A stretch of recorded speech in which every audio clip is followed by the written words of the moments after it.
Le 23 décembre 2008, en Laponie finlandaise, un facteur du nom d'Eero Mäkinen quitte son petit village. À bord de son traîneau, il transporte 417 lettres précieuses, toutes adressées au Père Noël. Sa mission est simple, les livrer au bureau officiel du Père Noël, à Rovaniemi. Mais ce jour-là, Eero ne reviendra jamais. Plusieurs heures plus tard, son traîneau est découvert, abandonné au milieu d'une étendue blanche et silencieuse. Les 417 lettres sont là, intactes. Mais une d'entre elles, posée bien en évidence sur le siège, n'est pas pour le Père Noël. Elle lui est adressée, à lui-même. Qui était Eero Mäkinen ? À 63 ans, il n'était pas un simple facteur. Depuis 32 ans, il était le facteur saisonnier de l'espoir. Chaque hiver, il parcourait les étendues glacées du Grand Nord pour collecter les lettres des enfants, souvent des enfants isolés, vivant dans la pauvreté ou luttant contre la maladie. Pour Eero, porter ses lettres au village du Père Noël n'était pas juste un travail. Il y croyait. Comme on croit à un mythe, mais comme on croit à un devoir sacré. Il était le lien tangible entre le rêve d'un enfant et la magie de Noël. Sa mission était de s'assurer que chaque voix, même la plus fragile, soit entendue. Alors que les secours examinent le traîneau abandonné, ils découvrent cette fameuse enveloppe. Sur le dessus, une inscription, à Eero Mäkinen, de la part du Père Noël. À l'intérieur, il n'y a pas de long message, pas d'explication. Juste une seule phrase, simple et poignante, écrite de la propre main d'Eero. « Merci d'avoir été mon rat dans le monde. Maintenant, repose-toi. » Une phrase qui ressemble à un adieu, à une mission accomplie. L'enquête de la police n'apportera que plus de mystère. Il n'y avait aucune trace de lutte ou de violence sur les lieux. La météo était parfaitement calme ce jour-là, aucune tempête de neige n'avait été signalée. Son téléphone satellite, son seul lien avec le monde extérieur, a émis un dernier signal à 22h03, avant de se taire pour toujours. Et puis il y a ce détail déchirant, son fidèle chien, Lumi, a été retrouvé assis près du traîneau. Il est resté là, immobile, refusant de bouger pendant 3 jours, comme s'il attendait le retour de son maître. Cette histoire peut sembler incroyable, mais les faits sont bien réels. L'incident a été rapporté par le grand journal finlandais Helsingin Sanomat dès le 28 décembre 2008. Le bureau du Père Noël de Rovaniemi, une institution officiellement reconnue, a confirmé avoir bien reçu les 416 autres lettres. Quant à la lettre qu'Eero s'est écrite, elle n'a pas disparu. Elle est conservée dans les archives municipales de Sodankylä, et n'importe qui peut demander à la consulter.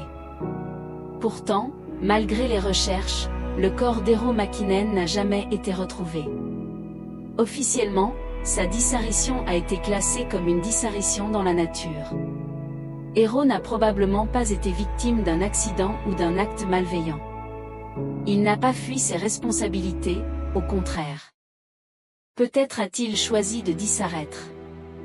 Peut-être qu'après 32 ans de service, il était temps pour lui de passer le relais, de devenir une partie de la légende.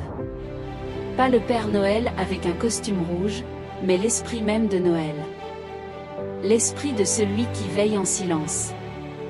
Dans le Grand Nord, où le soleil disparaît pendant 2 longs mois d'hiver, la lumière ne vient pas du ciel. Elle vient des gestes de bonté silencieuse. Le vrai miracle de Noël, c'est cette lueur d'espoir que des gens comme Eero entretiennent.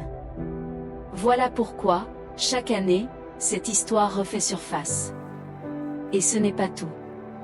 Voilà pourquoi, chaque année, cette histoire refait surface.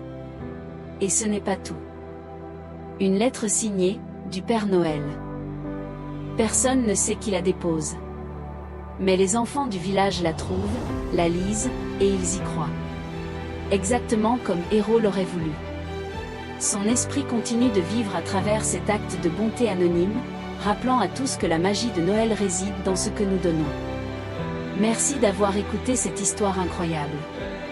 Si elle vous a touché, n'hésitez pas à vous abonner pour découvrir d'autres récits qui méritent d'être racontés. À très bientôt.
La ville de